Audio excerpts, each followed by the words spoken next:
my boss and I, we always liked the Giants, and my boss would always race to come out to my area, the West Coast, during spring training, and so he got into L.A.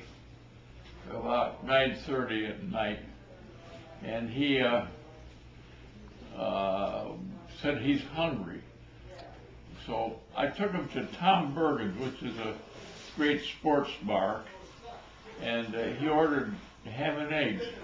Here, the chef made him for him.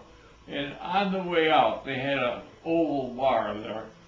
I see Bobby Thompson on the other side of the bar.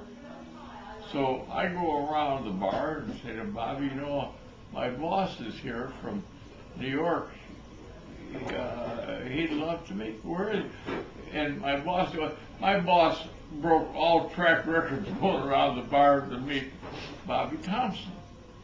And they were going to be the next day up in San Francisco, staying at the Palace Hotel.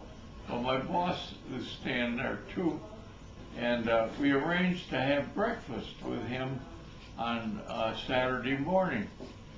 So my boss comes down to his room downstairs, and there's Bobby with Max Lanier, who was a pitcher at the time.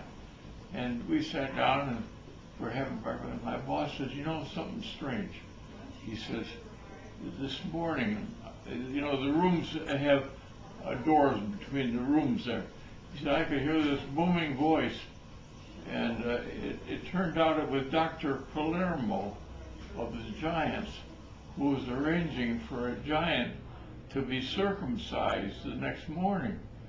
Well, he figured out it was Willie Mays. So we told Bobby about it, and Bobby just went nuts. He couldn't believe it. So we go to they were playing the Oakland Oaks at the time.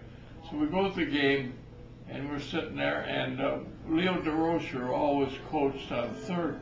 And when Willie Mays came in from center field, he always threw his glove to Leo, and Leo would throw it back. Well, this time Leo would throw it down, and he'd goose Willie on the way. And I said to my boss, he won't be doing that tomorrow. Well, there was a black guy sitting behind him. He said, what do you mean?